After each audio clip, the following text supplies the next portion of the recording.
我们经常看到网上有些人在口诛笔伐啊，针对这个教育，尤其是这个曝光出来打孩子、体罚孩子，因为这种事儿现在越来越少了，是吧？难得冒出来一个以后呢，这个大家都有兴趣看一看。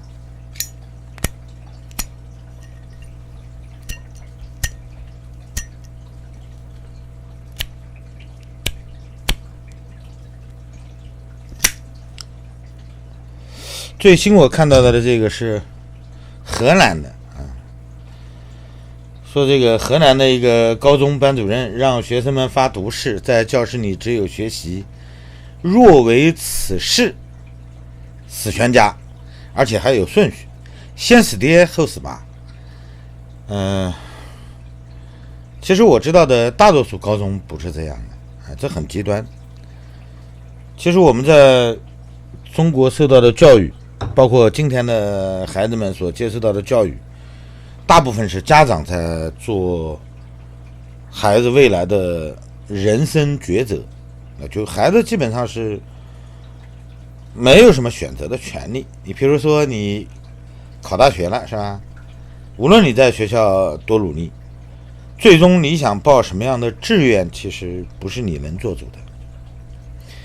甚至有很多考研老师，譬如说我们熟悉的这个张雪峰老师，他说的这个考研辅导啊，他做的这种推广，听起来跟相声一样。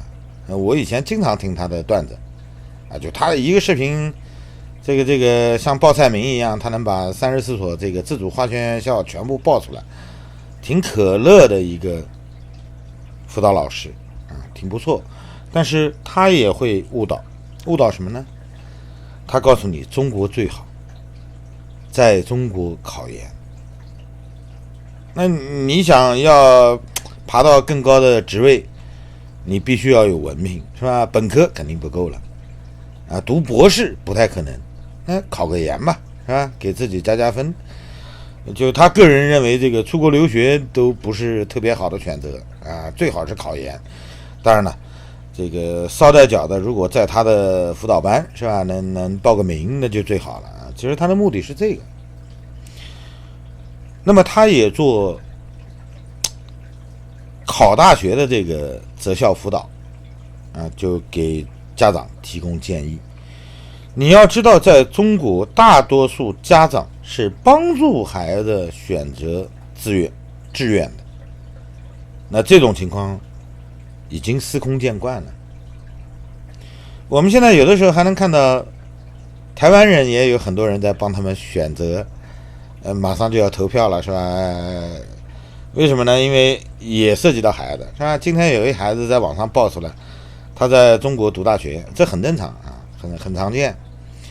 那么他在中国读大学之后，他这个学校里面让他签一个保证书，保证不给台独投票，那么就给他买往返机票，让他回台湾投票，因为你知道18岁就可以投票了。所以这些新闻让人看起来就非常的郁闷，是吧？什么事儿都跟这个家长有关，而且跟这个学校还有关，是吧？包括择校辅导老师提供的这个建议，对你今后人生抉择起的作用都非常大。那你要知道，每次遇到台湾大选，我们都能看到不断的有人在影响这个大选。前段时间我看到了很多朋友去了台湾，是吧？他们官选的目标很简单，就希望在中国实现不了的民主，在台湾有一个样板啊，它是一个民主的典范。就谁说这个华人搞不了民主的，是吧？中华民国已经建立100多年了，亚洲第一个共和国。你现在不一直在给大家打着样吗？那么来自西方各个国家的华裔，是吧？跑到台湾去官选，都是很正常的一个选择。我们经常看到类似的报道，但是他们能够给台湾人选举带来什么样的影响，这个几乎可以忽略不计。台湾人自己对手上的选票到底投给谁，其实是心知肚明的。我今天看到一台湾的哥们儿在研究，是吧？这个除了选举以外，他们最关心是什么？人说最关心的是台湾天气。那么我就问你了，台湾人现在行使手中的权利，无论你谁想给他们施加影响，其实都是很有限的。不像在学校里，老师可以帮你做选择，帮你提建议，老师可以伙同家长，是吧？强行给你设定一个小目标，然后有一些教培行业的这些获益者，他们也能在背后影响到你。但是真正对你而言，所有的选择还是靠你自己，这才是最重要的。其他人说的都是假的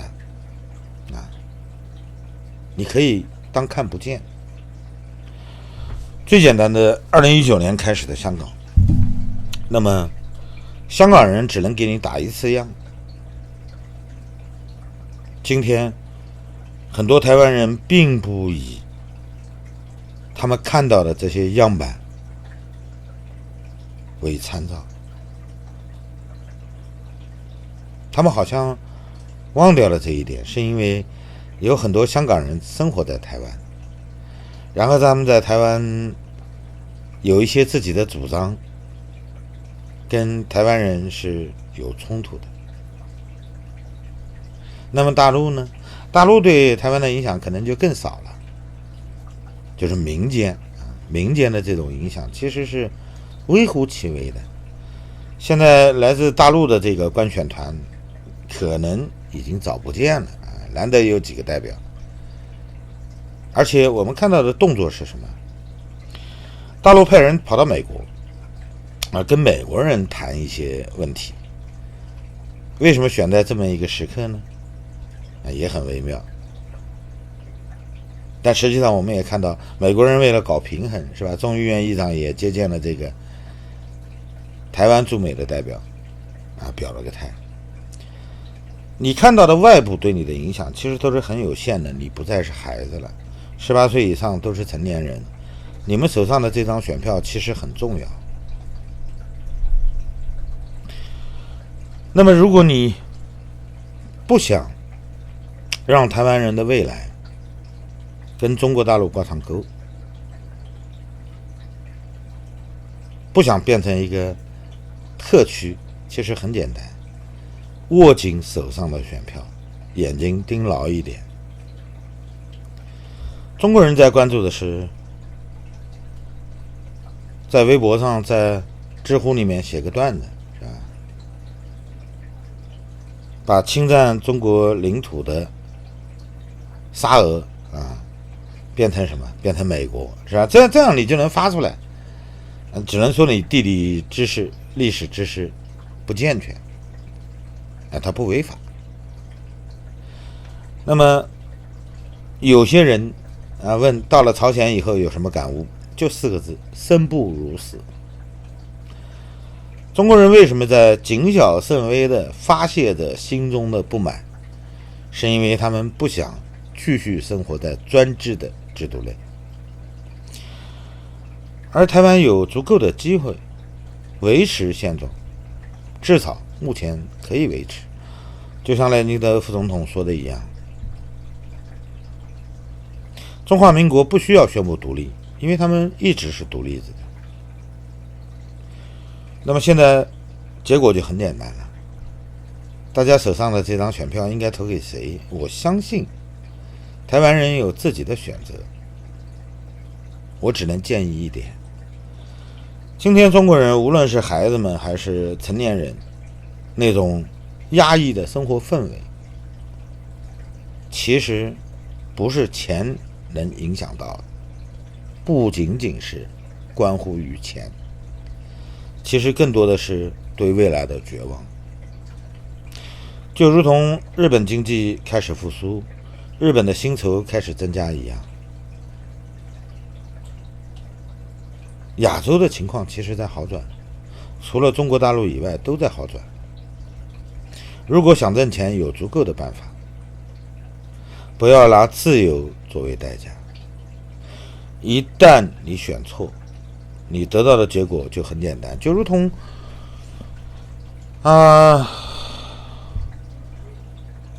我们看到的这个中共建政一样。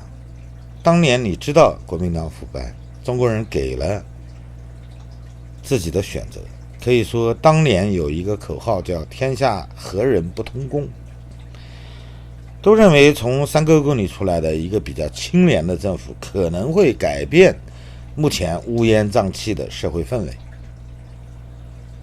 结果走到了今天，70多年来，中国人其实为自己的选择付出了极大的代价。而台湾今天也面临一个选择，跟中共保持距离，还是跟他握手。其实他非常想把你拽过去，他一直在影响你。你不要认为学校包机票让你写一个这个不给台独投票就算到顶峰了，其实不是。而且台湾内部也有足够的问题。我记得2年前参加一次会议，有一个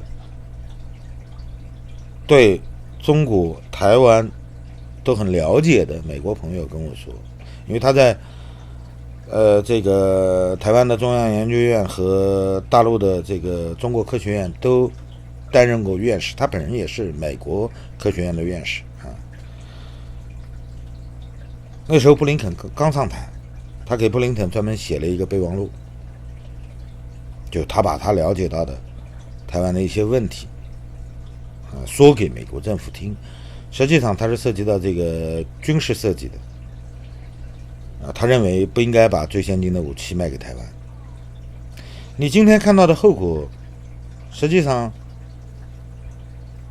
很容易找到。譬如说昨天我第一时间看到了来自台湾的这个警报，国防部发的，很专业是吧？不明物体这个飞临台湾上空都需要监控，实时的汇报给民众。他们在中文的警告里面说的是不明物体，后来说了卫星中国发射卫星，据说是爱因斯坦探测号卫星，但是在英文的警告里面发的是导弹。这不是一个小事，从小事上你就可以看出来，有很多人他们利用手上哪怕一丁点权力也会制造恐慌。因为临近大选了，西方国家报道呢非常多，那西方的报道基于什么？基于英文的评论，对吧？这还真不是标题党，这是你自个儿发的，国防部发的。那国防部的人当真英文这么差吗？我相信是个人就能找出自己的答案，其实不需要解释。过个1-2年可能就能冒出来一个共谍案，是吧？就涉及到这次英文翻译了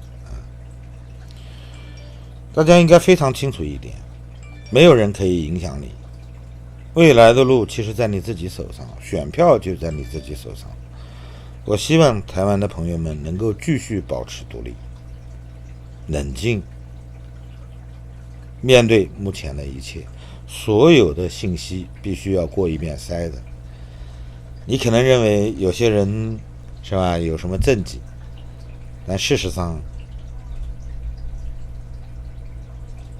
在统这个问题上，如果说表态模糊的，其实你真不应该用自己的选票去帮助他们实现特首的愿望。好了，谢谢大家，再见。